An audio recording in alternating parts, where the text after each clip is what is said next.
Main video इस time stamp से start होगी, तो अगर आप चाहें तो सीधा यहाँ से वीडियो को स्टार्ट कर सकते हैं। झूठ पे झूठ, झूठ पे झूठ बोलती जा रही है, शर्म नहीं आती? जिस दिन से मिली है उसने तो झूठ पे झूठ बोलती जा रही है। शक्ल देखो कितनी भोली है, लेकिन अंदर से लोमड़ी है। अरे गलती तो मेरी है जो मैं तुम्हें अपनी जिंदगी में लिया और तुमसे प्यार कर बैठा। कोसता हूँ अपने आप को कि क्यों मैं तुमसे मिला, क्यों मैं तुमसे प्यार कर बैठा।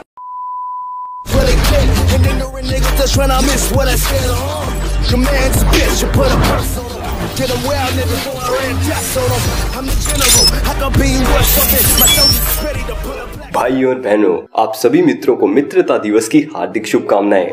तू भारी आवाज निकालने को ट्राई कर रहा है क्या? नहीं। तो गाइस, YouTube की इस जर्नी ने मेरे को काफी सारे ऑनलाइन फ्रेंड्स दिए हैं, चाहे वो YouTube पर कंटेंट क्रिएटर्स हो या फिर ऑडियंस के अंदर से ही कुछ, और कुछ ऐसे भी जो कि कंटेंट क्रिएटर हुआ करते थे लेकिन अपने पर्सनल लाइफ के अंदर बिजी हो गए, but still most of the लोग अभी भी मेरे साथ कांटेक्ट में हैं। तो सभी को हैप्पी फ्रेंडशिप डे। तो हे गाइस, कैसे हैं आप लोग? मेरा नाम है दीपक और फ्रेंडशिप डे के इस मौके के ऊपर आज मैं सुपर हीरोज के वर्ल्ड के अंदर से कुछ काफी पॉपुलर फ्रेंडशिप्स के बारे में बात करने वाला हूँ। So now all that being said, without wasting any more time, let's just jump into it. Scott and Luis. Antman movie के अंदर हमें स्कॉट और लुइस की फ्रेंडशिप देखने को मिली थी, जहां पर जैसे किसी भी कैरेक्टर के पास अपना एक साइड किक होता है, स्कॉट के पास इस मूवी के अंदर काफी सारे साइड किक्स थे, लेकिन फर्क सिर्फ इतना था कि वो सभी उसके लेवल के ही थे। मतलब स्कॉट के कैरेक्टर को काफी ज्यादा बढ़ा चढ़ा कर नहीं दिखाया गया, बल्कि लुइस और बाकी के अपने साथ वालों जैसा ही दिखाया गया। और इसी वजह से ऑन स्क्रीन लुइस और स्कॉट की फ्रेंडशिप हमें काफी ज्यादा इंटरेस्टिंग देखने को मिली, क्योंकि दोनों कैरेक्टर्स की केमिस्ट्री स्क्रीन के ऊपर काफी ज्यादा नेचुरल नजर आ रही थी। जहाँ लुइस का interesting story telling style Antman movie को काफी ज्यादा इंटरेस्टिंग बना चुका था, और यही रीजन है कि एंटमैन मूवी के बाद Antman and the Wasp movie के अंदर भी लुइस के स्टोरी टेलिंग वाले सीक्वेंसेस को रखा गया था। कहाँ है स्कॉट लैंग?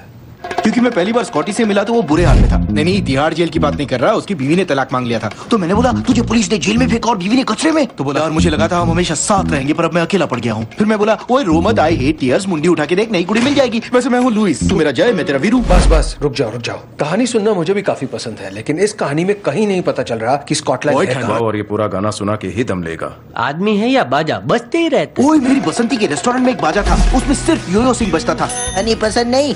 ओए हीरो है साडा। चल फुट। वो तो योयो ने बताया कि ब्लू है पानी पानी, वरना खुराना को क्या पता रंग। स्कॉट हाँ वही करने लगा, वही होम से मिला और वो बोली मैं हूँ शीला की जवानी, I am too sexy for you, मैं तेरे हाथ रानी, अभी क्या भी तेरा हो जाऊं। आगे देखा तो दोनों में पप्पियां चिप्पियां चल रही थी। तब पर मैं कैप्टन अमेरिका के साथ एयरपोर्ट उड़ाने जा रहा हूँ तो आंटी भड़क गई, सोच ली तुझे कैप्टन कूल चाहिए या शीला की जवानी। इसको आदमी भरोसे के लायक नहीं है, इस बार भी शेंडी लगा के भाग जाएगा, क्योंकि और अब हमारी कंपनी भी डूबने वाली है। कंपनी डूबने वाली है? टाइम नहीं है, कब बात सच की सुई।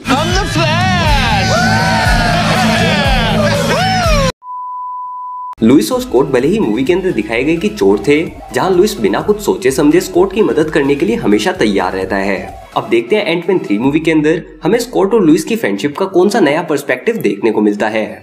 पीटर एंड नेड, ये दोनों high school students Marvel Cinematic universe के अंदर स्टार्क टैग तक को छेड़ते हुए हमें नजर आए हैं। और मार्वल सिनेमैटिक यूनिवर्स के स्पाइडी से पहले जब भी हमें स्पाइडरमैन लाइव एक्शन मूवीज के अंदर देखने को मिला था, वहां पर हमें नेड नहीं बल्कि हैरी ऑसबॉर्न पीटर के मेजर फ्रेंड के तौर पर नजर आता था। लेकिन हाँ, ऑब्वियसली हैरी के साथ तो पीटर की लड़ाइयां होती रहती थी, जो कि हाँ दोस्तों के अंदर चलता रहता है। लेकिन नेड के साथ अभी तक पीटर की लड़ाई तो नहीं हुई, लेकिन पीटर के लिए नेड ने काफी बड़ा सेक्रीफाइस दिया था, वो आपको तो याद होगा ही। What are you doing here? There's a dance.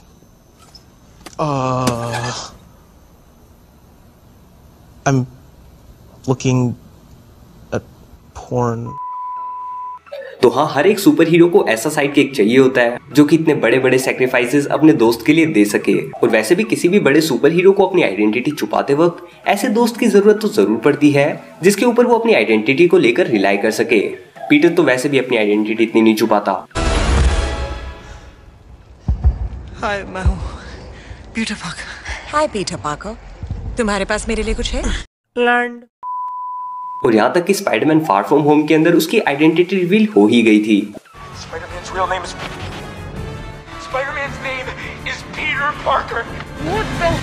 यार, स्पाइडरमैन की बात से याद आया, भाई नो वे होम का ट्रेलर कब आ रहा है? कर दो ना रिलीज सोनी वालों, अगर ये वीडियो देख रहे हो तो। No, I didn't want to.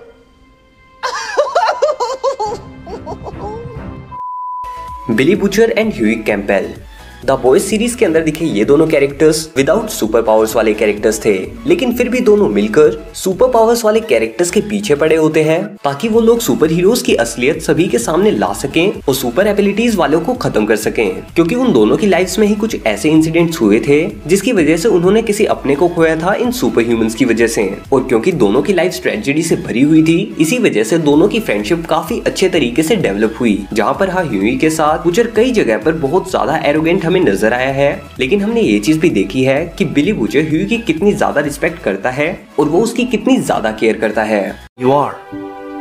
You are gay.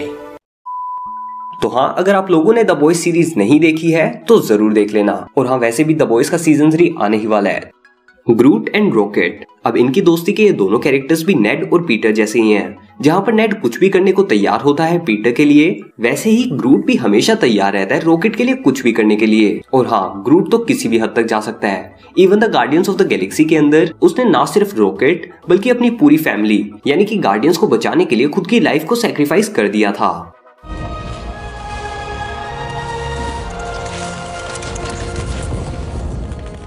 No, Groot. You can't. You'll die. Why? We are Groot.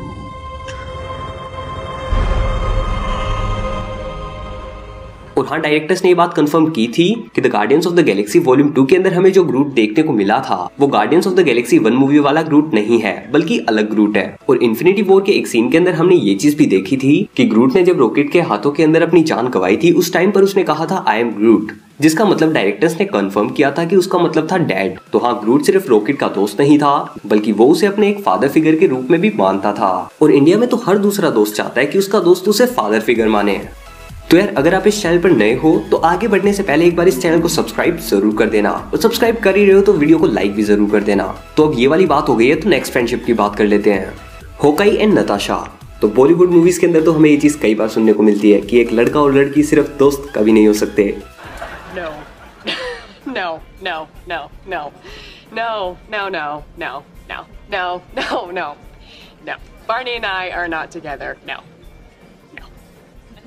लेकिन होकाई और नताशा ने ये बात गलत साबित की हुई है। वैसे यार देखो, जब तक अवेंजर्स एज ऑफ अल्ट्रॉन के अंदर हमें ये नहीं दिखाया गया था कि होकाई मैरिड और उसके बच्चे भी हैं, तब तक मुझे यही लगता था कि शायद होकाई को ब्लैक विडो के साथ रोमांटिकली दिखा दिया जाए। लेकिन वहां पर होकाई की वाइफ को दिखाने के साथ ही नताशा के लिए ब्रूस को दिखा दिया गया था। तो हाँ, वो चीज तो वहां पर सेटल हो गई थी। लेकिन अगर बात करें होकाई और नताशा की, तो यार इनकी फ्रेंडशिप काफी ज्यादा डीपली सेटेड है एमसीयू के अंदर। जहां पर हमें 2012 में अवेंजर्स बैटल के अंदर भी ये चीज सुनने को मिली थी कि ये दोनों काफी पहले से ही साथ में काम कर रहे हैं। और यहाँ तक कि ब्लैक विडो मूवी के रिलीज के बाद से ही हमें ये चीज तो पता ही है कि क्लिंट बार्टन की मदद से ही नताशा ब्लैक विडो प्रोग्राम से निकल पाई और अपने आप को रिडीम कर पाई।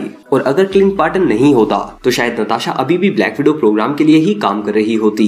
तो इससे अच्छा तो दोस्ती का एग्जाम्पल क्या ही हो सकता है कि आपका एक दोस्त आपको आपकी लाइफ के अंदर सरवाइव करने में मदद करे और एक बेटर लाइफ जीने का मौका दे। इन टॉप 5 के अलावा 2 ऑनरेबल मेंशंस जो कि पर्सनली मुझे बहुत पसंद है, और वो फ्रेंडशिप्स बहुत आइकॉनिक हैं, जिनमें से सबसे पहले हैं सुपरमैन और Batman. I have always been a super hero fan, और मार्वल सिनेमैटिक यूनिवर्स से पहले I have been a huge fan of Batman and Superman. और इनके एनिमेटेड शोज तो काफी ज्यादा मजेदार हुआ करते थे।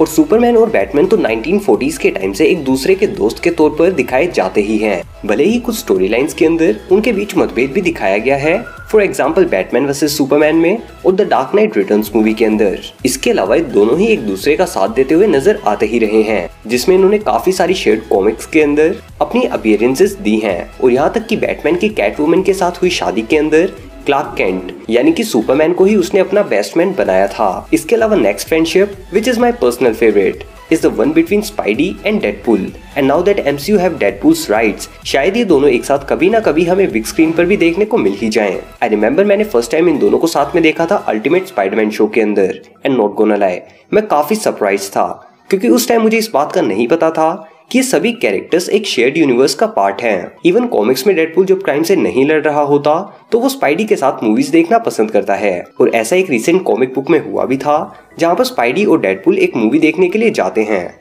जिसका नाम था Nighthawk versus Hyperion yawn of boredom, जिसके नाम से ही पता चल रहा है कि वो Batman versus Superman Dawn of Justice का मजाक बनाने के लिए यूज किया गया था। और इसी ऑब्वियस रीजन की वजह से इस कॉमिक को कई सारे डीसी फैंस की हेट का सामना करना पड़ा था, क्योंकि डेडपुल है तो फोर्थ वॉल ब्रेक करके ऑडियंस के सामने उस मूवी को क्रिटिसाइज तो करेगा ही। तो गाइस ये थी सुपर हीरो वर्ल्ड की कुछ मेजर फ्रेंडशिप्स। आई नो काफी सारी फ्रेंडशिप्स यहाँ पर मिस हो गई, जैसे कि कैप्टन अमेरिका और बकी, टोनी स्टार्क और कैप्टन अमेरिका, टोनी स्टार्क और ब्रूस बैनर। लेकिन इन सभी के बारे में हम सेपरेट वीडियोस के अंदर भी बात कर सकते हैं। इस वीडियो के अंदर तो मैंने सिर्फ 5 फ्रेंडशिप्स को ही चूज करके यहाँ पर उनकी बात की, क्योंकि सभी फ्रेंडशिप्स अपने आप में यूनिक होती हैं। आपको ये वीडियो कैसी लगी मुझे नीचे कमेंट्स के अंदर जरूर बताना, और सुपर हीरो वर्ल्ड के अंदर आपको कौन सी फ्रेंडशिप बेस्ट लगती है ये चीज भी नीचे कमेंट्स के अंदर मेरे साथ जरूर शेयर करना। ऐसे ही और भी interesting super hero related stuff के लिए आप मुझे मेरे इन सोशल मीडिया हैंडल्स पर फॉलो कर सकते हैं। All the related links are in description। Super hero world के टॉप 10 मैजिशियंस के बारे में जानने के लिए लेफ्ट वाली वीडियो और कुछ इंटरेस्टिंग देखने के लिए राइट वाली वीडियो पर क्लिक करें। तो गाइस इस वीडियो के लिए इतना ही, मैं मिलता हूँ आपसे अगली वीडियो में। Until then be dynamic and don't fear to do what you love। Peace।